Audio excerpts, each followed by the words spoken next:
something up and start reviewing it, first the defense attorney or the prosecutor has to prompt you to look at something. So what are you currently looking at, sir? I have an exact copy of the PowerPoint that is on the screen, sir. Thank you. And that's the only thing that you're looking at right now? Yes, sir. Thank you. Thank you, Your Honor. Thank you. You may continue. Thank you. All right, so let's start again. Early childhood experiences. What did you come across when examining all of the evidence and discussing the matter with Mr. Crumbley? Certainly, in my review of the records, I saw that as early as age 10, matter of fact, even going back to age 6, there were some issues. I interviewed a neighbor, and looking at the records, which were corroborated, is that he was left unattended as early as age 6. He would go across to the neighbor's house, especially when there was like a thunder shower, and reported that he was afraid and would ask for help. And they would ask him where were his parents, and his response was, "I don't know." In the records, at age 10, there's text messages between Ethan and his mom saying to her, "When are you going to come home?" And there were no responses. In my interview with Ethan, he explained that he spent countless hours watching various adult games. Some of them are in my report, and Assassin's Creed, Grand Theft Auto, and he also spent an inordinate amount of time going to different websites and indulging in various graphic scenes, and indicated after a while he began to fantasize about being a part of those scenes. So he sort of lost track of reality. You also have listed trauma. What is trauma? Trauma is sort of an insult to the person, an insult to the brain. So it could be as a result of parental discord. It could be as a result of high levels of anxiety or high levels of depression. Anything that insults the person's brain can be classified as trauma. What about constant stress from parents fighting? Yes, parental dysfunction, constant and intense dysfunction, can induce trauma. In my interview with Ethan and in a review of the records also, there's frequent references to either parent threatening to commit suicide. And on some occasions, Ethan has had to be the one intervening at such a young age. What about the loss of a grandparent or the loss of an animal, especially in a violent death? Absolutely. Ethan disclosed that one of his sort of soulmate was a large dog that he had cherished, and it died at home, and he was the one tasked with having to remove it and take it back to the shed and figure out how to dispose of it. And you saw the Google searches where he actually is looking how to dispose of a dog that has passed away. Is that correct? Yes, ma'am, that is correct. What about the loss of a best friend? The loss of a best friend, and perhaps your only friend, could be a pretty traumatic experience, as in the case of Ethan, and as seen in the record, he spent hours and hours communicating with his best friend and pouring out his heart and disclosing what was happening to him. Were you also told what his mother told him when that friend went away to a rehab? Yes, ma'am. And what was that?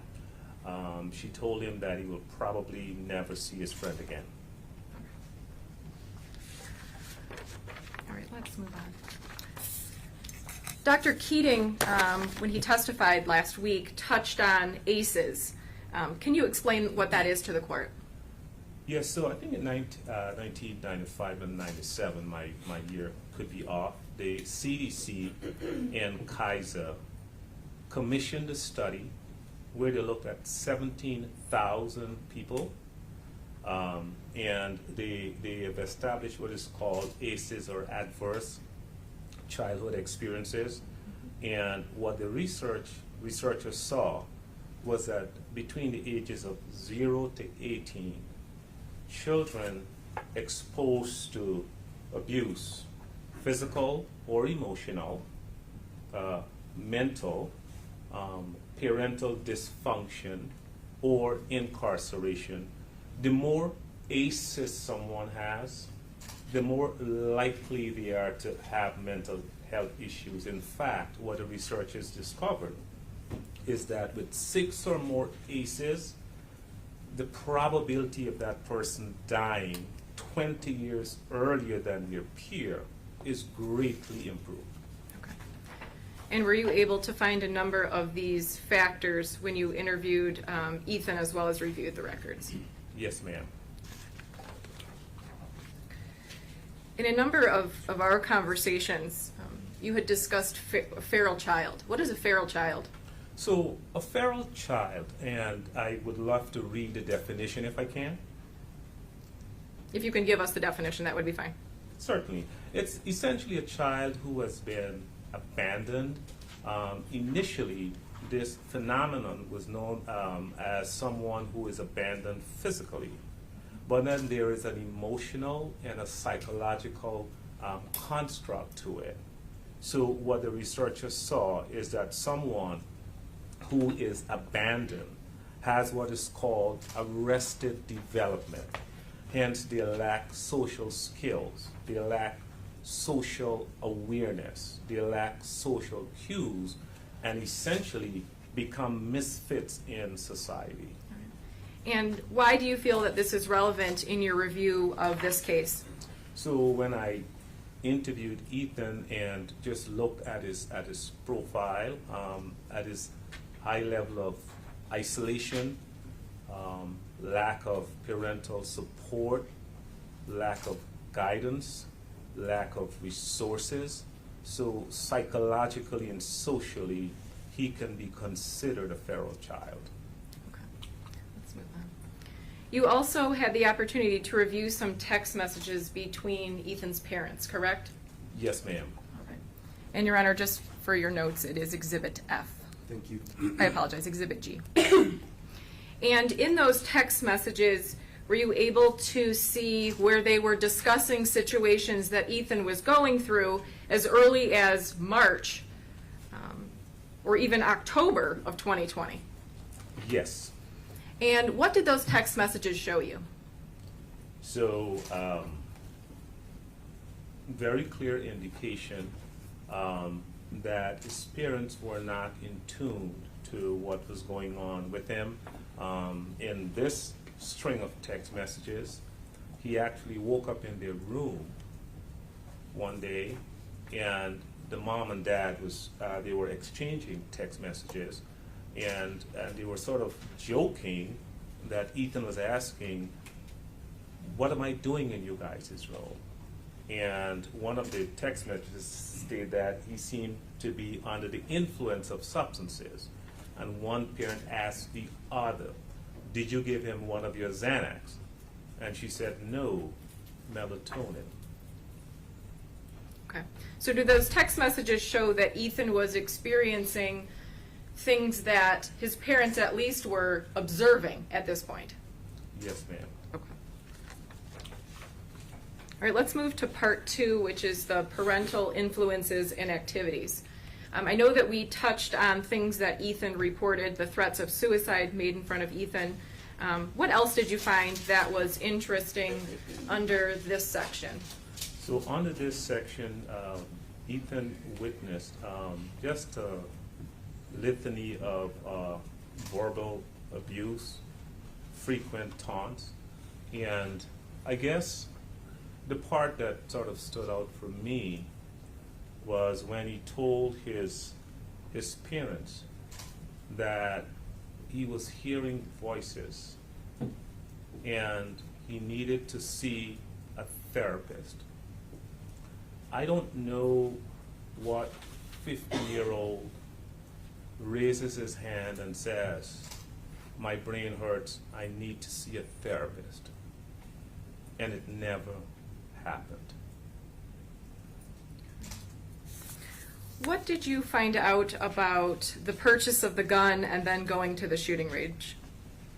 So there seemed to have been discord between his parents. I think his dad bought the gun out of spite. And then his mom took him to the shooting range out of spite because they were arguing. So there was constant just discord and family dysfunction. And in your interview with Ethan, did he report that he was ever taken to any sort of doctor to deal with this? In my review of the record, there was no indication that he was ever taken to a doctor. In your interviews and your discussion with him about the constant situations that were going on, was there constant arguments about divorce and which parent that Ethan would choose? Yes, ma'am. Okay, can you explain that a little bit? So, yes, there was frequent, harsh discussions about infidelity, suicide, and which parent Ethan needed to choose to live with when they separate or the event that they separated. Okay. Were you able to look at the text messages between Ethan and his friend over the months leading up to November? I did. All right, and what's the significance that you found with those text messages? So, in reviewing those text messages, let me just say, Ethan had no idea that these text messages were going to be made public, and so he was having private conversations with his friend. And in one of his text messages, which is on the screen, he says that my mom thinks I'm taking drugs, but she doesn't worry about my mental health. In another of the text messages on the screen, he said, I have an effing breakdown in the shower. And in the text messages also, he said, from what my mom said last night, I went outside in my shorts, and I have no recollection of that event. And in another text message on your screen, he said to his friend, I am hallucinating. And he said, I hear like people talking to me. These were actual text messages back and forth between himself and his friend. Okay.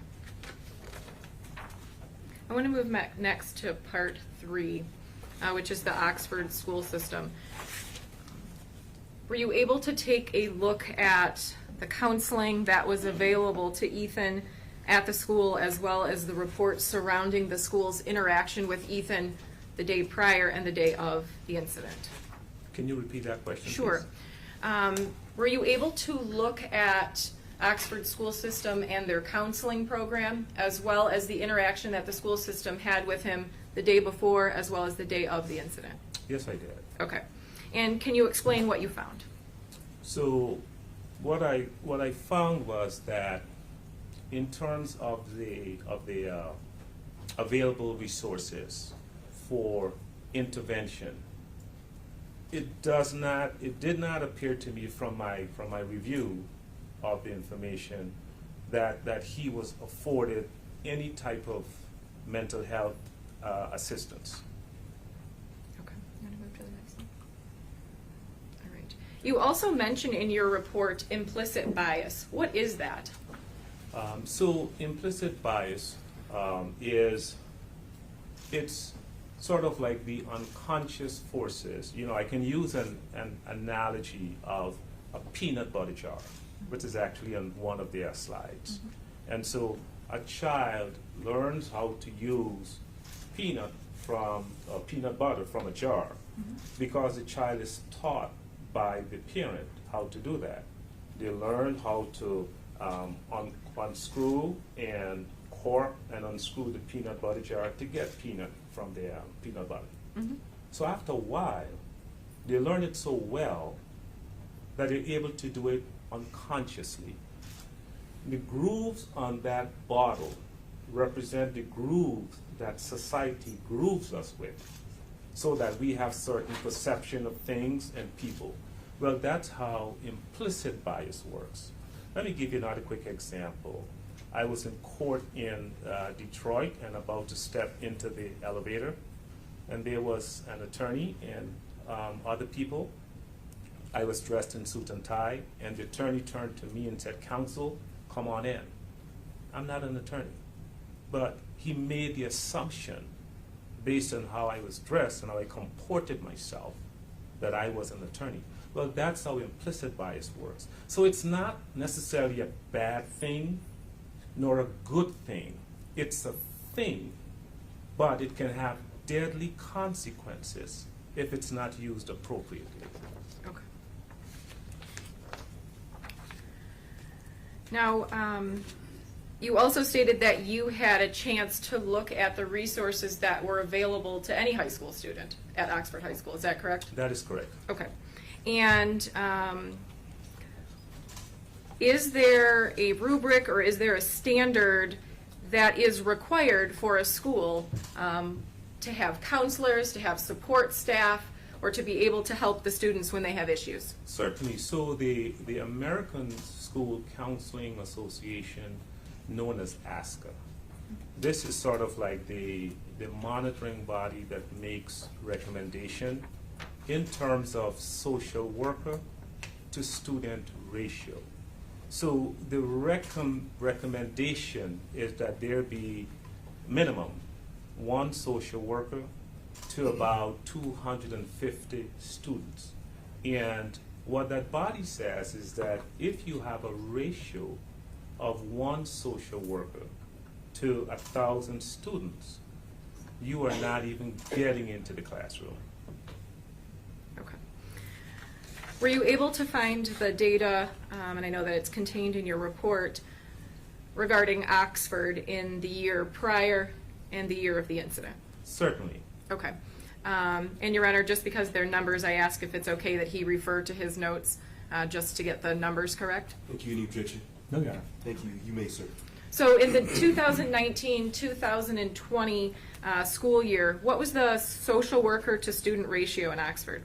So it was approximately one social worker to about 1,000 students. What about 2020 to 2021? It was one social worker to about 900 students.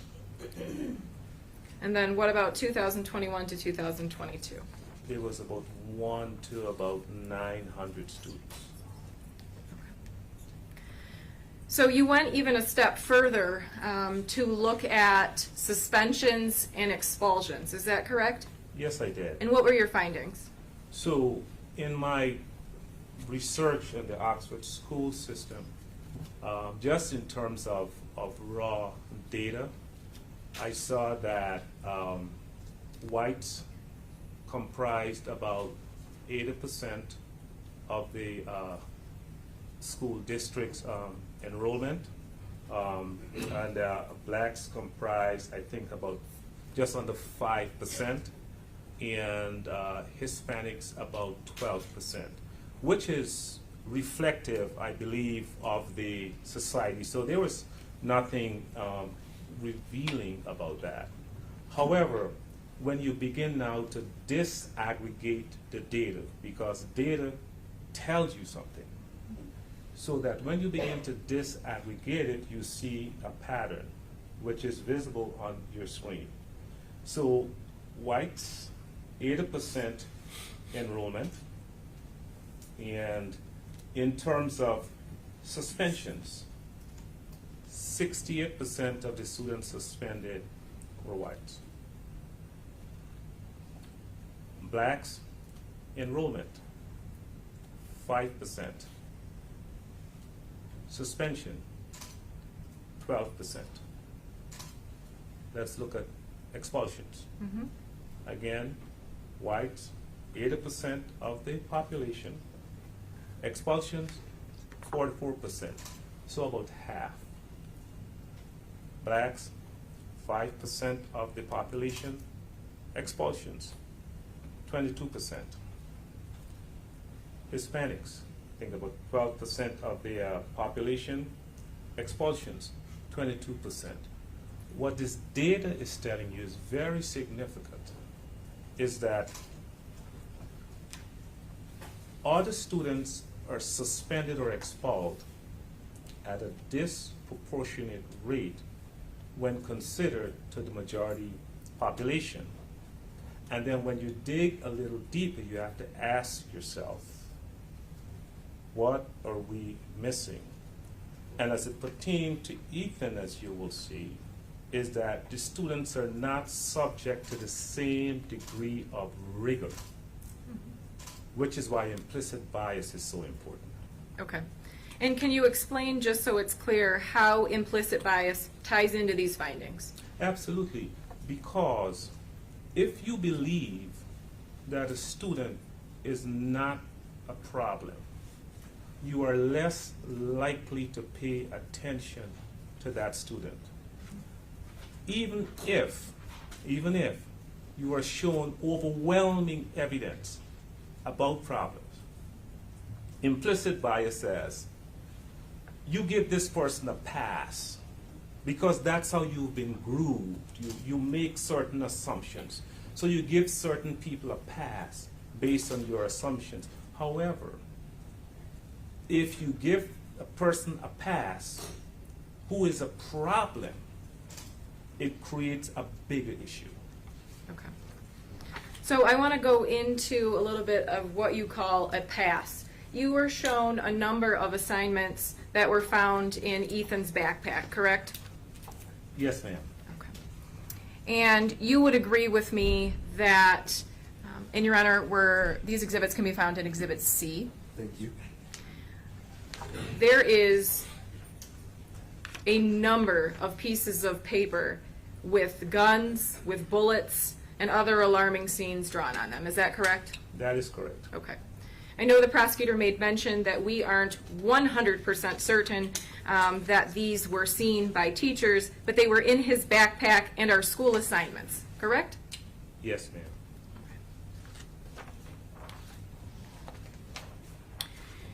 Were you also able to look at emails between the teachers the day before this incident as well as the day of the incident discussing the things that had come to light from the teachers trying to give warning to the people in the office?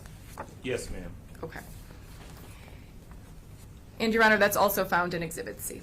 Thank you. And what did those emails show to you, or how do they tie into implicit bias? So, just looking at the emails, I was, just red flags went up. There's one teacher who said, and it's on their screen as an exhibit, and this is from Miss Krapinski. She said, I know Jackie emailed you guys yesterday with some concerns about Ethan Crumbley in our first hour class.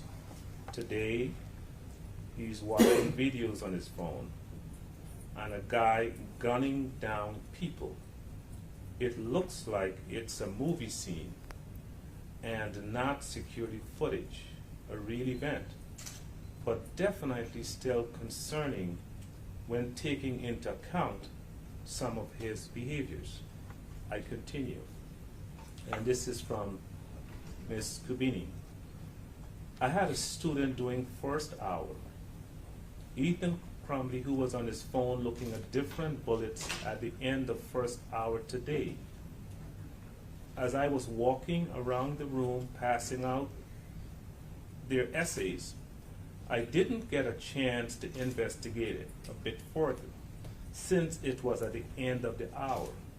Now that he's on my radar, I'm also noticing that some of his previous work that he completed from early in the year lean a bit toward the violent side I can bring these things later today during my 5th prep hour. And we can tell the time on that email is 9:33 a.m., correct? Yes, ma'am. Okay. The assignment that Ms. Kubina is talking about, you had a chance to look at, and it's contained as well in my exhibit. It's a note card where a gun was erased, correct? That is correct. Okay. And there is also a drawing of a person with an arm outstretched with the gun, correct? That is correct. All right. So I want to get into the brain and mental illness. You can go to the next one. What is mental illness? So it's a substantial disorder of thought or mood that significantly impairs judgment, behavior, and the capacity to recognize reality. Mental illness is actually a symptom of a deeper problem. So, for example, if someone has a chest pain is a symptom of a deeper problem. It could be a pulled muscle, or it could be because of a heart attack. So mental illness is a sign of brain dis-ease.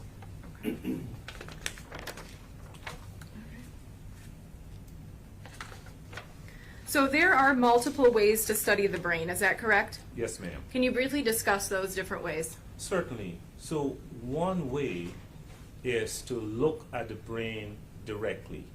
So cardiologists look at the heart, dentists look at the teeth, and mental health people should look directly at the brain through various brain imaging techniques which are available. So that's one way. A second way is you want to test the brain directly through psychological instruments. Then a third way is what is utilized by psychiatrists and psychologists, and that is they use symptom clusters. So for example, if someone comes to me and they say, for the last month or so I've not been sleeping well, I've not been eating well, I've been skipping out on work, I've been crying, I've been sad and blue, then I go to the Diagnostic and Statistical Manual, the DSM, and I look at symptoms. And if the person has, for example, 5 of these 8 symptoms, then I can diagnose that person like with major depressive disorder. So that's the third way of looking at the brain. And then the last one really is not appropriate, and that is that you guess. So what you do, you say, well, because I see you acting in this way, and because you can plan, and because you can execute, and because you can do these things, I know that you're not ill or don't have a brain dysfunction. That is guessing. Okay. So were you able to actually look at Ethan's brain directly through imaging? I was not able to. Okay. So did you then decide to test the brain using assessment tools and perform a number of testing?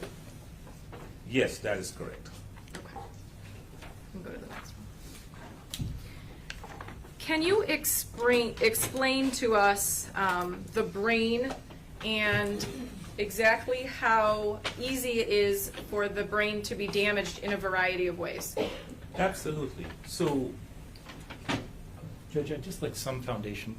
No, I'm sorry, Judge. I'd like some foundation for this area. There's just no evidence in the record that this defendant suffered any brain damage. Thank you. Please lay more foundation. Absolutely. Were you able to view a video taken at the 5-1 diner?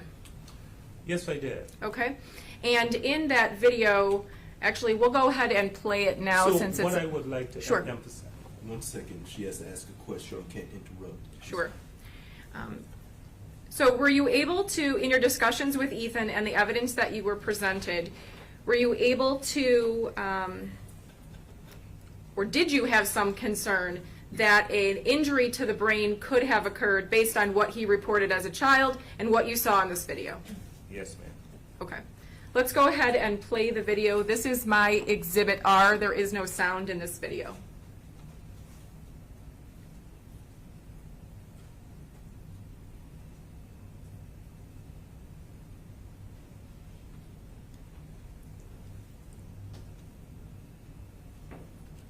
So this is from 2020. What did you observe on this video?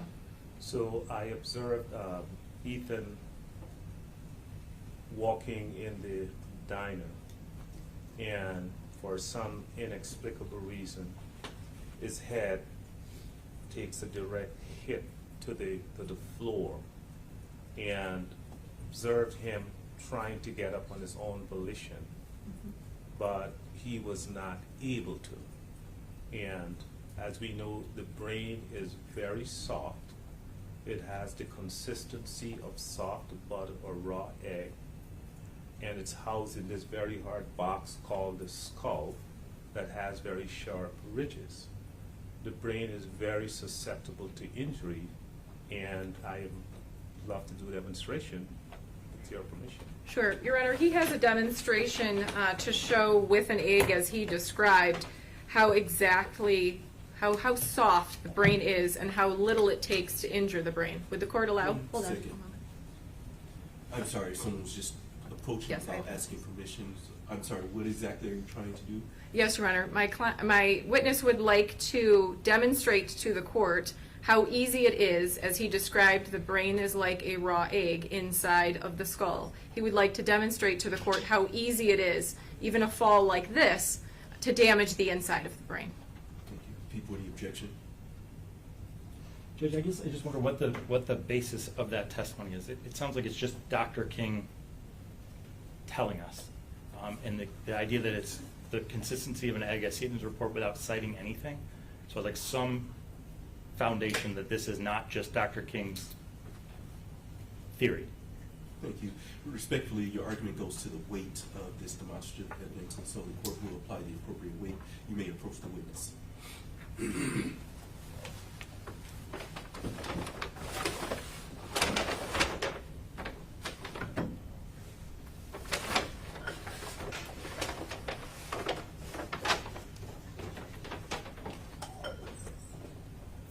And can you demonstrate, since obviously this is a video courtroom and we're recording, can you demonstrate or discuss what you're going to demonstrate? Absolutely. So as I previously mentioned, based Sir, on- you can be seated because I can't see what you're doing. My apologies, Your Honor. Thank you. So, as I mentioned, it's 100 billion neurons and 1 trillion connections in the brain, and this is scientific evidence. This is not my opinion. This is how the human brain is engineered, and it has the consistency of soft butter or raw egg. I've had the opportunity to visit the lab in Loma Linda. I've handled the human brain, and I've seen how the human brain works and how it looks like. It has the consistency of an egg. Ethan is about 6 feet 2 inches tall, and this is not 6 feet 2 inches. This probably is about, I don't know, 2 feet. Before you move on, sir, please do not, are you going to drop this egg in the courtroom? Thank you. I can't see. I'm sorry, Your Honor. Thank you. Thank you. You may Sorry. proceed, sir. Now, it makes it difficult for me if I don't stand, Your Honor. Thank you. You can stand now. I just can't see over this bar here, so I can't see what's below your chest area. So you may stand so that way I can see what you're doing, sir. So Ethan is 6 feet 2, and this is less than 2 feet. That's the human brain. The reason why our brains don't collapse when we have an injury is because the brain is housed in this hard shell called the skull. This skull protects the brain from external injuries. So besides the incident that we saw at the 5-1 diner, did he also make you aware of other circumstances where he hit his head or even blacked out? Yes. Can you describe that? Yeah, Ethan disclosed that he was out with his parents. I think they were picking strawberries or doing something like that. And he fell, and all he remembered was coming to was regaining consciousness. And he asked his parents what happened, and they said that he had taken a blow to the head. And there is no indication that he was taken to the emergency room or received medical assistance. In regards to the 5-1 diner video, you were shown a report where the owner was interviewed, and in fact, his parents told the owner to not call 911 after that fall. Is that your understanding? Yes, that is correct. And in your interview with Ethan, did he ever tell you that at some point following that he was taken to the hospital or taken to the doctor to see, one, why he fell, or two, what happened from the fall? I saw no evidence of that. Let's move on. Let's go through a couple of these more quickly. Let's go to part 4. So keep clicking. We're going to move along to part 4, which is Ethan's testing. Can you explain to the court the tests that you performed with Ethan? Certainly. So I performed 15 different types of tests, and I wanted to, because there was an opportunity to image his brain, so I wanted to test his brain to see what his brain is like. Okay. And so there are a list of 15 tests here on the screen and in my report. Okay, let's go through them. The evaluation of competency to stand trial. Why was this important? It was important because this is a test that is affirmed by that is recognized, I should say, by the U.S. Supreme Court in Dusky versus the people in 1960. And it essentially looks at 3 things.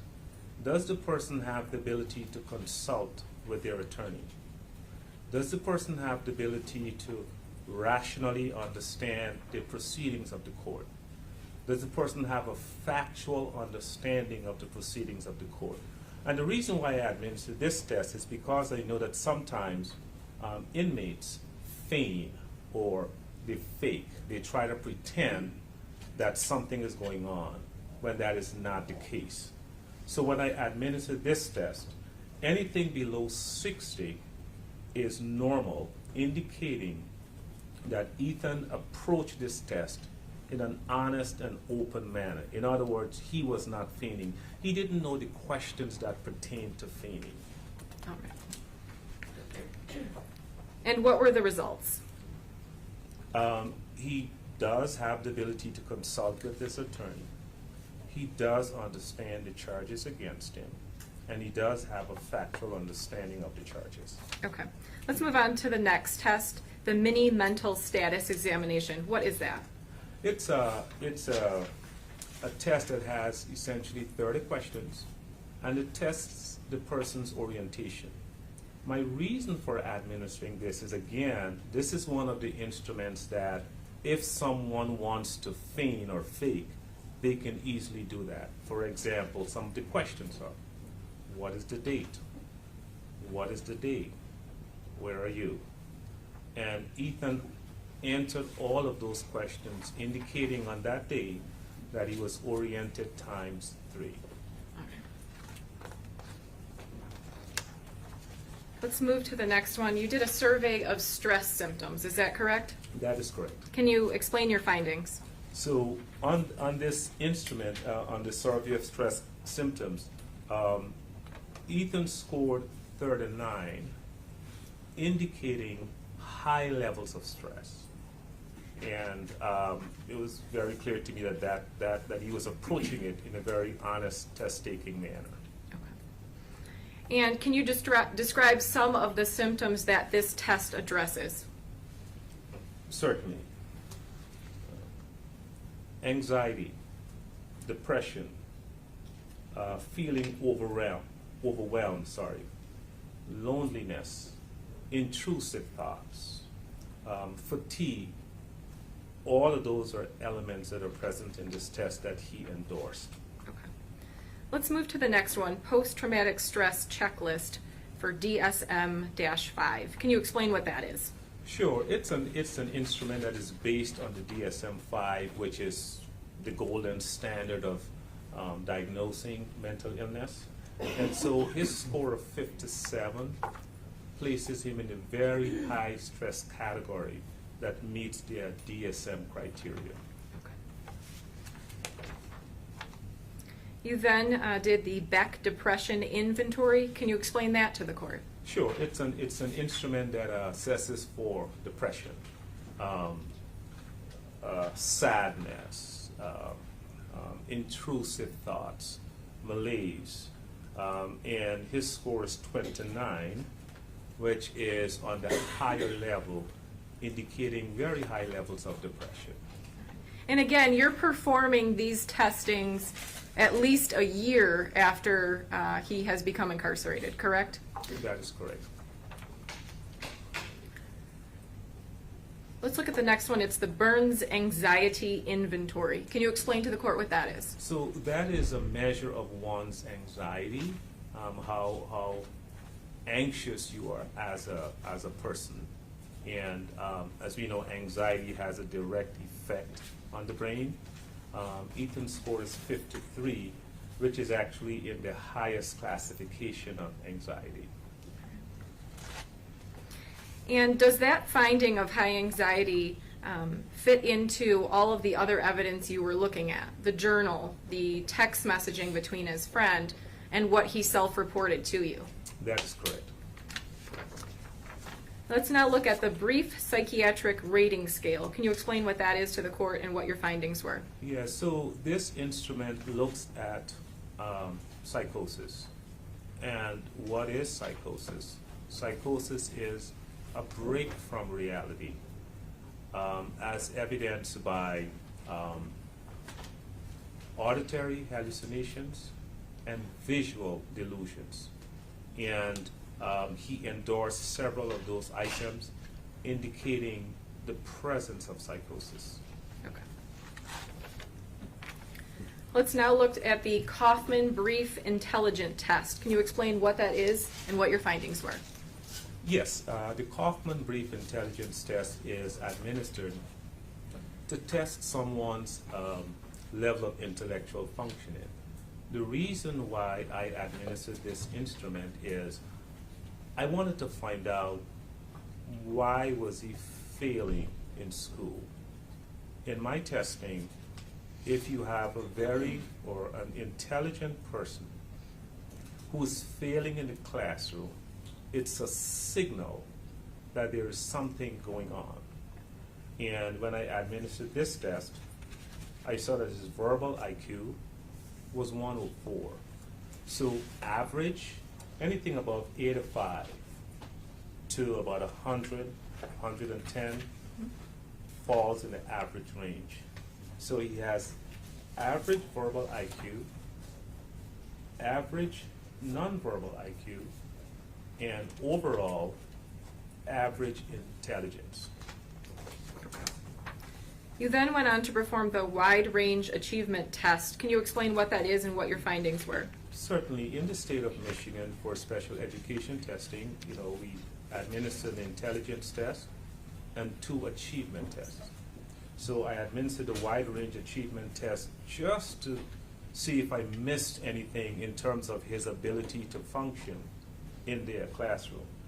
And except for math, most of his scores were average to high average. Again, that's how we know that there's something else going on with someone who has average intelligence. Let's move on to the Weschler Individual Achievement Test. Can you explain what that is and what your findings were? So that is the second of the 2 achievement tests, the RAT and the Wyatt. Again, it's just to sort of double check your results. And again, the scores are consistent with someone who has the ability academically to function in the classroom, but wasn't. Then finally, the Minnesota Multiphasic Personality Inventory. What is that and what were your results? So that is, the MMPI is for, and this one is for adolescents. It's regarded as the dean of tests to determine mental illness. This test has been validated across various measures, and it's a test that psychologists use. On the table to the left, that is his PSY score. His score is 81. Anything over 60 means that the person has a number of those symptoms Of mental illness. of mental illness. Mm-hmm. So his score is 81, indicating someone who has high degrees of paranoia and hallucinations. And then on the right, which is even more troubling, the table on the right, he has elevations above 60 in two key measures. One is OCD, obsessive, compulsive, and anxiety. And I would love to explain what I mean by that. If you could explain obsessive compulsive to the court. So there is a part of the brain called the cingulate gyrus. It runs from the front of the brain to the back of the brain. That is the brain gear shifter. It allows us to shift from one thing to the next.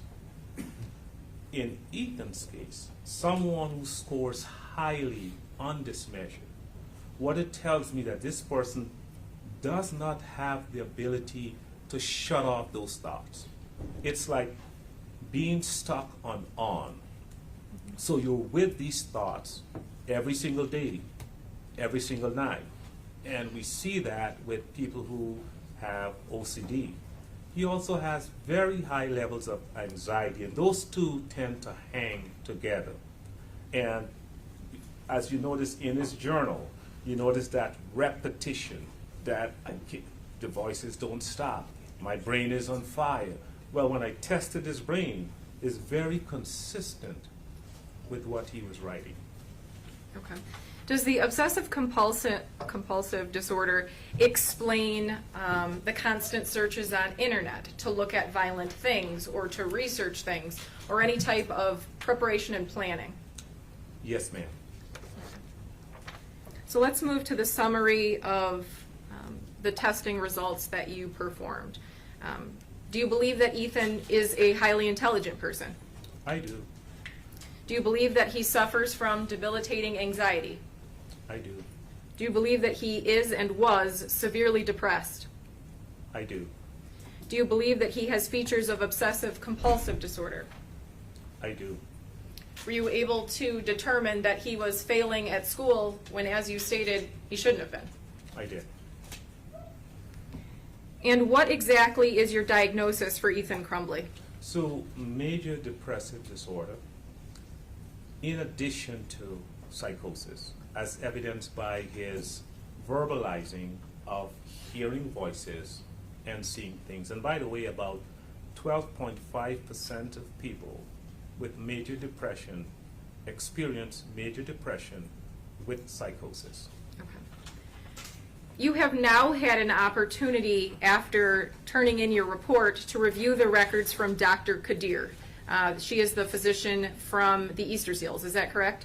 That is correct.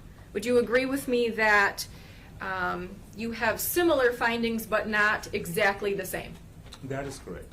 Do you have an explanation for that? Yeah, that is not unusual. Diagnosing mental illness is not an exact science, so you go based on symptoms. So Dr. Kadir, based on my review of her notation, diagnosed him with, I think, major depressive disorder and I think an adjustment disorder going on. With anxiety. With anxiety, which is not unusual. But I believe as she continues, if she continues to treat him, once he has the depression and anxiety under control, if he's still verbalizing, hearing voices, and seeing things, then she may add that diagnosis. So it's not inconsistent. Add the diagnosis of psychosis or something else? Correct. Of psychosis. Okay. So you have told us from your results that Ethan is of average, if not above average, intelligence, correct? Yes, ma'am. So shouldn't he have known better? Shouldn't he have not done this because he's a smart kid? So, unfortunately, intelligence, and this is critical, intelligence does not protect someone from mental illness. So being very intelligent doesn't mean that you cannot be mentally ill. Okay. Do you have any real-world examples? I do. Robin Williams, very intelligent Hollywood actor, but he was mentally ill. How do I know that? Well, he killed himself. He committed suicide. Twitch. We've seen that publicly. A very talented man on Ellen DeGeneres' show. Extremely talented. I actually watched a video of him the day before he killed himself.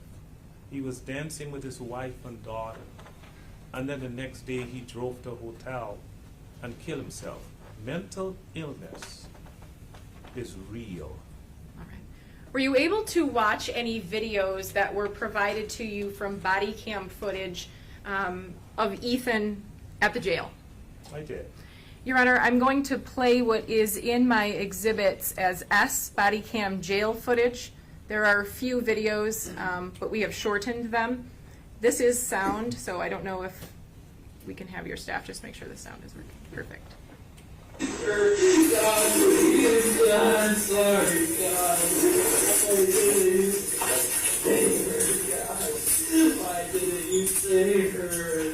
Why didn't you save her? Why didn't you save her, God? We'll move to the next one. You don't stop it. Why did you stop it? Why did you stop it? Why did you stop it? I know she stopped it. Please stop it. Please stop it. Please stop it. Please stop it. Please stop it.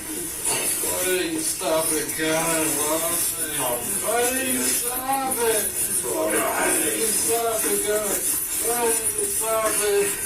Why did you stop it? You let it happen. Why? I'm sorry. I'm sorry, please, God. I'm sorry. Please, God. I'm sorry, God. I'm sorry. I'm sorry, God. Stay calm.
Stop it.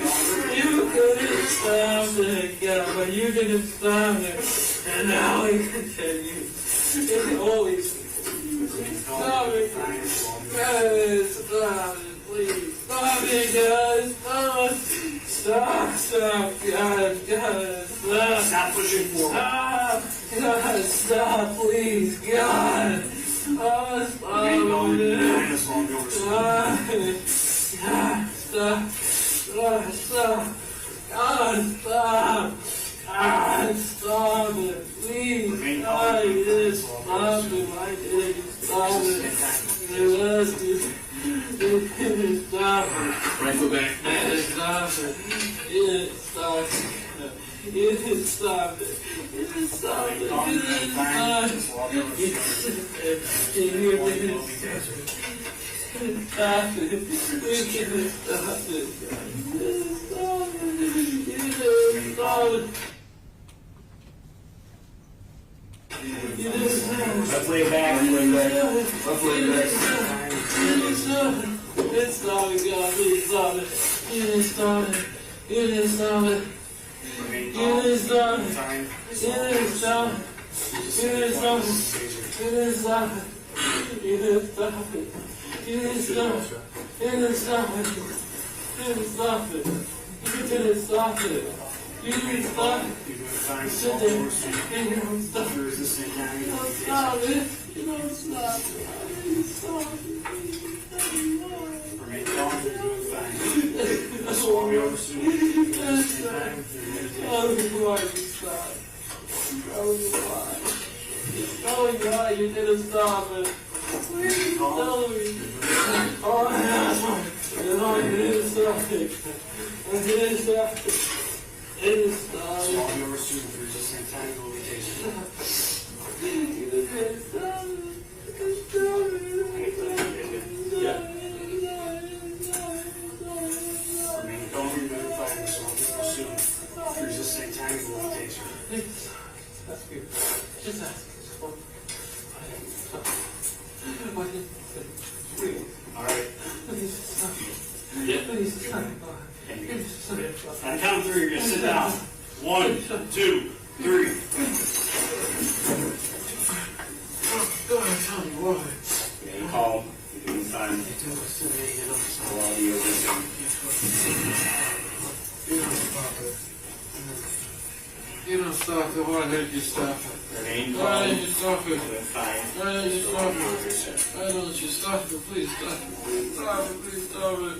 Please stop it. Please stop it. Please stop it. Why did you stop it? God, why? Why did you stop it? Why did you stop it, God? Why did you stop it? Why did you stop it? You let it out. All right. Doctor, what did we just witness? So we witness a child in the throes of psychosis. Or we just witness someone who's saying, God, why didn't you stop it? And that's exactly how psychosis works. You Wait. engage in an action, and somehow you don't understand the outcome of the consequences. He's having a panic attack and a break with reality.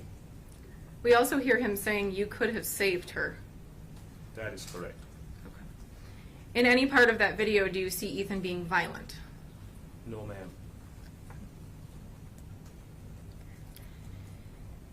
Are mental health issues perfect? I mean, he's obviously been on medication now for a period of time, and things like this obviously can still happen. What is your explanation to that? So, medications are not an exact science. There's different levels of titration. There are times when some medications work, and there are times when they don't always work, just like in the physical realm.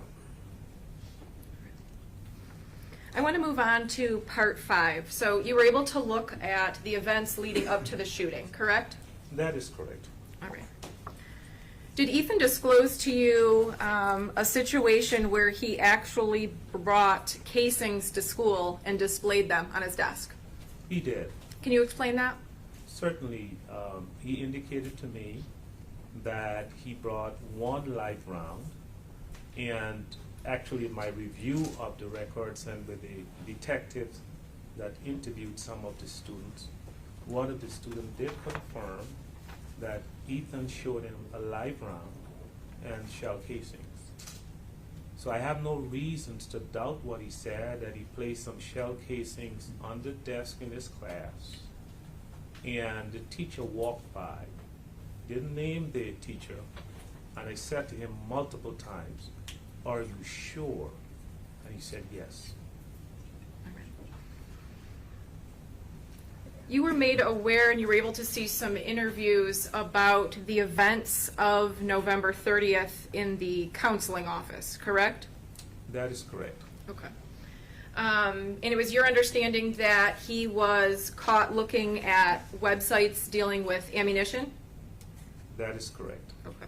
Were you able to look at the actual school assignment that was the cause of him being taken to the office that morning where he wrote certain things and drew certain things.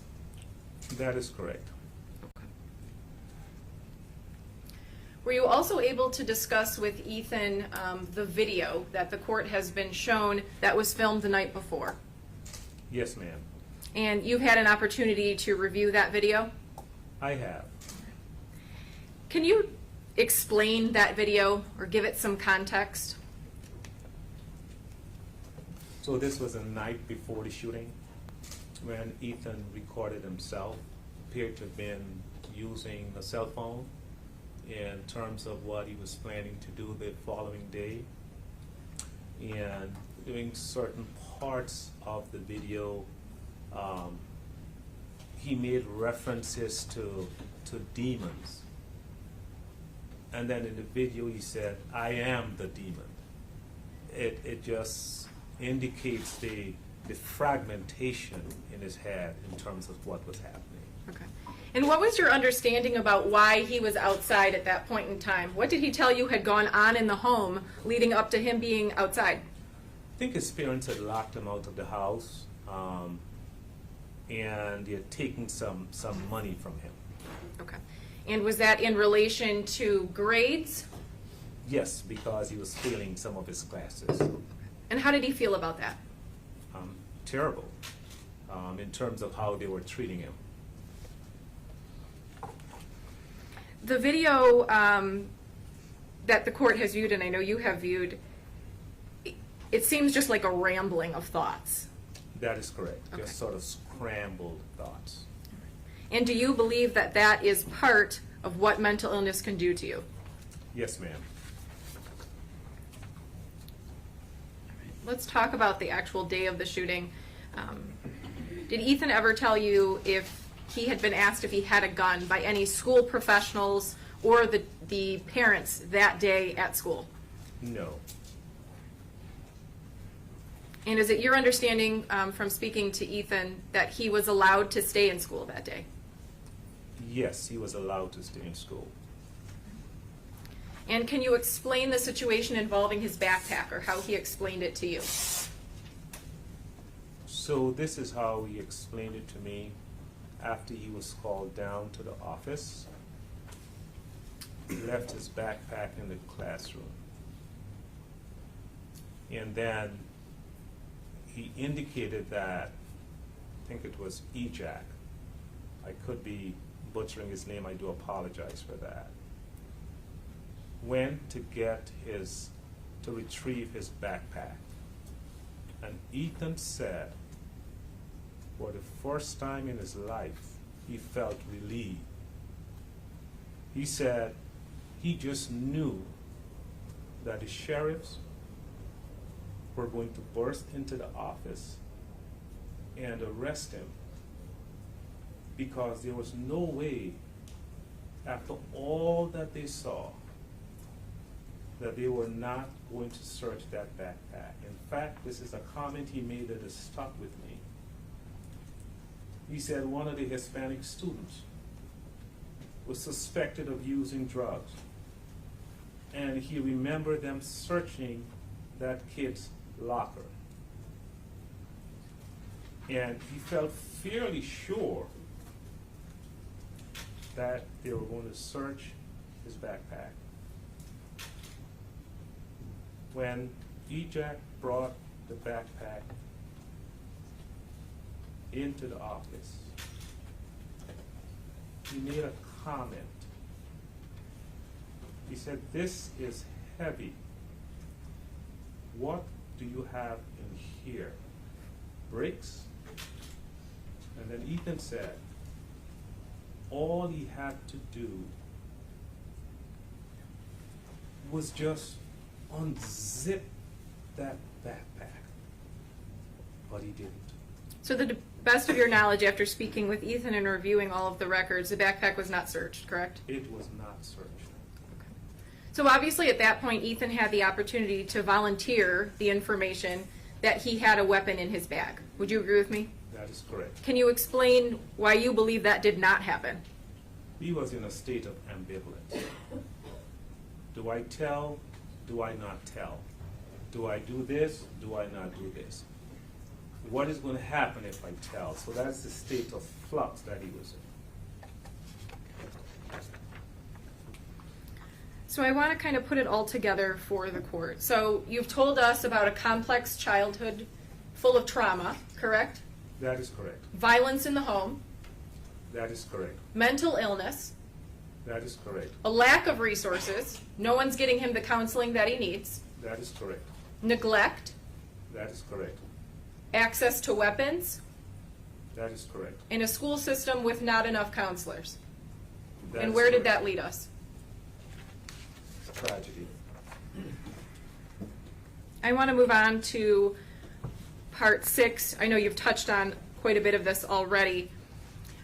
There's been testimony and there's been some argument about Ethan looking up or talking about going to prison. Is it normal that a 15-year-old would just be okay with the fact that he's going to do something that lands him in prison? So teenagers go through a phase that is called personal fatal. And if I may give you an example. Sure. A teenager may be driving 100 yards away, the light is about to turn red. They think that they can magically beat that red light and nothing bad is going to happen to them. It's because their brain, their prefrontal cortex, this is the brain supervisor, is not fully developed. Just biologically and physiologically, the human brain, the prefrontal cortex, is not developed until about age 24 or 25. In Ethan's case, he has what is called arrested development. Can you explain what that is? Absolutely. So chronologically, he may have been 15 at the time, but given the high levels of stress and complex trauma, his age was much younger than his chronological age. Okay. You've been able to see through the text messages and actually in your interviews with Ethan, he reported that he was not sleeping and he was not eating. How does that tie into mental illness? So the brain consumes about 20 to 30% of the calories that we consume. So whatever we consume, the brain consumes about 20 to 30% of that. So sleep deprivation and lack of appropriate nutrition greatly impact the body. Our bodies were not meant to be in a state of high anxiety perpetually. You've also been able to take a look at the Google searches that he was doing, and a lot of them are looking kind of for self-diagnosis, looking up what is depression, do I have ADHD, do I have obsessive compulsive disorder? What do you make of that? So here is a child who was just trying to make sense of his inner world. He couldn't get help from his parents, from the home system, couldn't get help from the school system, he couldn't get to a doctor, he couldn't get to a counselor. So his last resort was to try to figure out what's happening to me. Is this normal? Am I depressed? Am I anxious? Am I a sociopath? Who am I? He's trying to make sense of what's going on within him. You've also been shown a number of searches that were done on a particular website where very violent videos, actual murders, actual shootings are categorized and people can view them. What is your understanding of what that does, especially to an adolescent's brain? So during adolescence, the person's brain is still in the formative stage. The neurons are still trying to connect. And if one spends an inordinate amount of time ingesting that type of content without supervision, before long, it's natural to lose sight of what is real and what is not real. Now, you've been made aware that there was a situation at the jail with a password and a tablet, correct? Yes, ma'am. Okay. And can you explain what you believe to have happened in this situation? Certainly. So Ethan was given a tablet, and because he's a fairly intelligent person, he was able to figure out the password and was able to go on the internet and use his tablet. And what he indicated to me is that although he had the urge to go to the live gore site, he was able to restrain himself, which he's pretty proud of. 2 weeks, just did not go to the site, but he eventually went there. And what does that, can you give that a context? What does that mean to you? Is he regressing? Can you give an explanation to that? So when you make a comparison of what he was doing prior, he was ingesting that content constantly, every day, hours and hours at a time. And in my mind, it shows progress, not perfection, but progress.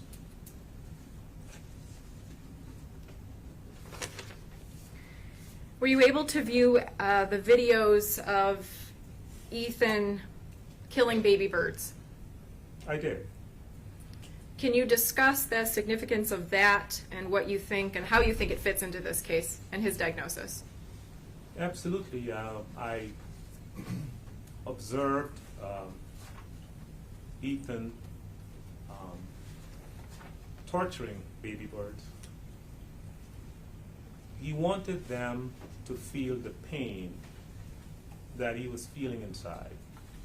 And I observed his persona. He was actually speaking to them in a different tone of voice, almost as a parent talking to a child. It's just a reflection of his mental impairment. Okay. What about, he talks about a desire to kill, or he wants to find another set of baby birds so that he can kill them. Can you explain that? It sort of lines up with my testing of his brain. I indicated that his obsessive compulsive scales, I think his score was 8/1, indicating that this part of the brain, this cingulate gyrus, is on fire, meaning that it's hard to turn it off, and without appropriate intervention, without treatment and medications, that part of the brain is stuck on. Okay. What about the fact that when the police come in, Ethan surrenders, and then in the police car acts normal? I mean, he's not talking to voices, he's not flailing about. Can you explain that? Certainly, it's a phase called tension reduction. So tension is something that is built up. Anxiety, obsession, anxiety, obsession. I guess a good analogy is to think in terms of like a pressure cooker. It's on the stove and it's boiling, and there's tension building up in there. And the one way for that tension to go away is when you release that knob, the tension goes out and you revert to equilibrium. So tension reduction cycle. So is your explanation then, once he carried out this plan that he was so fixated on, he had that sense of reduction or accomplishment? Absolutely. It's analogous to what we just witnessed. So the person in the videos is the same person in the courtroom. There's no difference. It is the same person.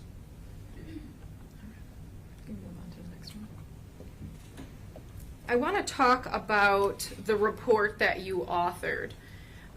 Obviously, in giving the history that you did, you've been doing these regular types of analysis outside of the courtroom for many years. You would agree with me? That is correct. Okay. So how is it that you came to start doing the work that you're doing now for Miller hearings? You were so in, I think it was around 2019, an attorney reached out to me and asked me if I would do one of the Miller hearings. And I was fairly confident in my ability as a psychologist, in my ability to clinically interview someone, in my ability to test someone.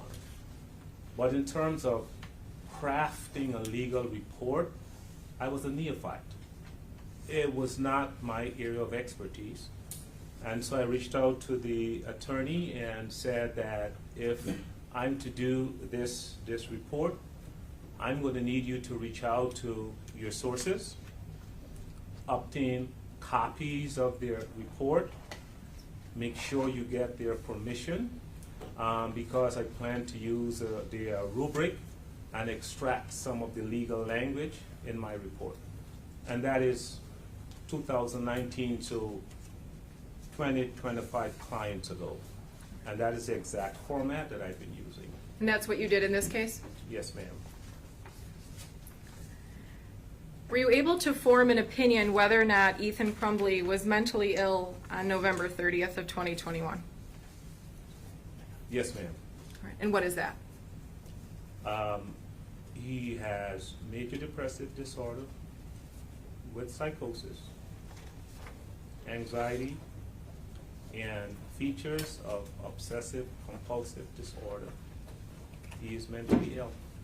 And in all of the testing that you did and the interviews, do you believe that there is the possibility of rehabilitation? I do. And can you explain that? Certainly. As I indicated, I've worked in the field of brain injury for 25 years. I take pride in my work. I've treated people with stroke, CVA. I've treated people with anoxic brain injury, and I've treated people with mental health. And along with my team, we have been able to rehabilitate people. A number of my clients have had issues with the law, and through psychotherapy and support, they've made progress. Additionally, and this is important, in neuroscience, there is something called neuroplasticity. And that is the ability of the brain to create new pathways, to generate new neurons. You see this in stroke victims. It's a stroke on the left-hand side, it's right-hand side neglect. But those are the people that I've worked with and taught them how to speak again, and how to walk again, and how to function. So absolutely yes. So people with mental illness, especially ones that do something, extremely serious that leads them down a path that they find themselves in prison. I know Dr. Keating touched on this a little bit, but you believe that, especially based on Ethan's age, that his brain can rewire and he can stop the behaviors that he was exhibiting previously. Is that correct?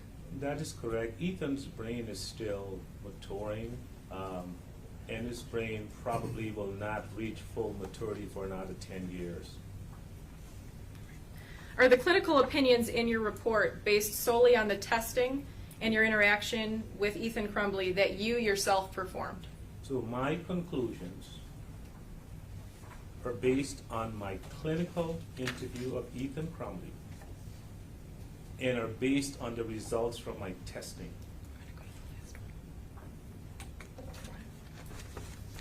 I have no further questions. Thank you very much. Thank you. Cross. Your Honor, the doctor's actually testified to a whole lot of things that are not in his report, and could we take a short break before cross-examination? Sure. We'll go ahead and take about a 10-minute break. Deputies, if you could, go ahead and take the defendant back downstairs. To those in the gallery, please be seated until the defendant has exited the courtroom.